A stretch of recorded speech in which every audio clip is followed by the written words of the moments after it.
Hello दोस्तों, आज के दुनिया में जितने भी मल्टीनेशनल कंपनीज है वो सारे एक ग्रेट टीम वर्क के वजह से अपने साम्राज्य विस्तार कर पाए हैं। बिजनेस में तरक्की करने के लिए एक अच्छी और बेहतरीन टीम आपके साथ रहना चाहिए। आप सब लोग भारत में फिजिक्स वाला कंपनी के एग्जाम्पल ले सकते हैं। फिजिक्स वाला कंपनी के फाउंडर अलक पांडे सर हमेशा कहते हैं कि आज पीडब्ल्यू जिस भी मुकाम पे है ये सिर्फ उनके अच्छी और हार्डवर्किंग टीम के सपोर्ट की वजह से है। तो दोस्तों, आज के इस वीडियो में मैं आपसे एक बेस्ट मोटिवेशनल स्टोरी शेयर करूंगा, तो वीडियो में एंड तक बने रहें।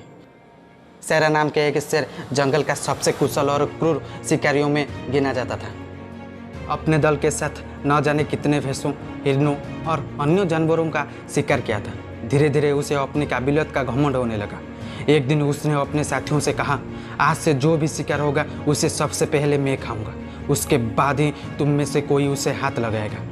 शेर के मुंह से ऐसी बात सुने सब अचंभित हो गए। तभी एक बुजुर्ग शेर ने पूछा, अरे तुम्हें आज अचानक क्या हो गया? तुम ऐसी बात क्यों कर रहे हो? शेरा बोला, मैं ऐसे वैसी कोई बात नहीं कर रहा। जितने भी शिकार होते हैं उसमें सबसे बड़ा योगदान मेरा ही होता है। मेरी ताकत के दम पर ही हम इतने शिकार कर पाते हैं, इसलिए शिकार पर सबसे पहला हक मेरा ही होगा। अगले दिन एक सभा बुलाया गया। अनुभवी शेरों ने शेरा को समझाया, देखो शेरा, हम मानते हैं कि तुम एक कुशल शिकारी हो, पर यह भी सच है कि बाकी लोग भी अपनी क्षमतानुसार शिकार में पूरा योगदान देते हैं। इसीलिए हम इस बात के लिए राजी नहीं हो सकते हैं कि शिकार पर पहला हक तुम्हारा होगा। हम सब मिलकर ही शिकार करते हैं, इसीलिए हमें मिलकर ही खाना होगा। शेरा को यह बात पसंद नहीं आई। अपने ही घमंड में चूर होकर शेरा ने बोला, कोई बात नहीं, आज से मैं अकेले ही शिकार करूँगा और तुम सब मिलकर अपना शिकार करना। और ऐसा कहते हुए शेरा सभा से उठकर चला गया। कुछ समय बाद जब शेरा को भूख लगी तो उसने शिकार करने को सोचा। वह भैंसों के एक झुंड के तरफ दहाड़ते हुए बढ़ा। पर यह क्या, जो भैंसे उसे देखकर कांप उठते थे आज उसके आने पर जरा भी नहीं घबराए, उल्टे एकजुट होकर उसे दूर खदेड़ दिया। शेरा ने सोचा, कोई बात नहीं, मैं वो हिरणों का शिकार कर लेता हूँ। पर वह हिरणों की तरफ बढ़ा और अकेले वो कहाँ तक इन फुर्तीले हिरणों को घेर पाता।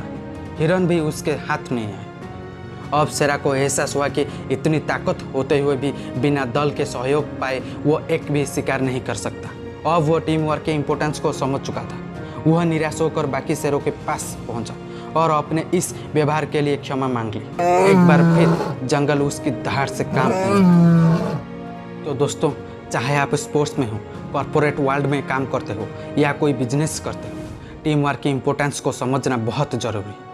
टीम का हर एक मेंबर इम्पोर्टेंट होता है और किसी भी गोल को अचीव करने में छोटा बड़ा रोल प्ले करता है। नेचुरली सभी उंगलियां बराबर नहीं होती, इसलिए टीम में भी किसी मेंबर का अधिक तो किसी मेंबर का कम रोल होता है। पर यदि बड़ा योगदान देने वाला ये सोचे कि जो कुछ भी है उन्हीं की वजह से है तो ये गलत होगा।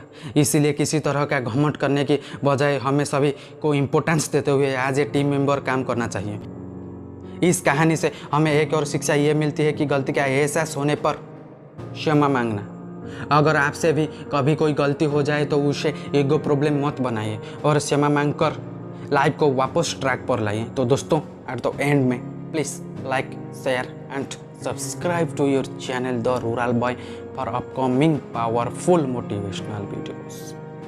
Jai Hind, Jai Bharat. Thank you.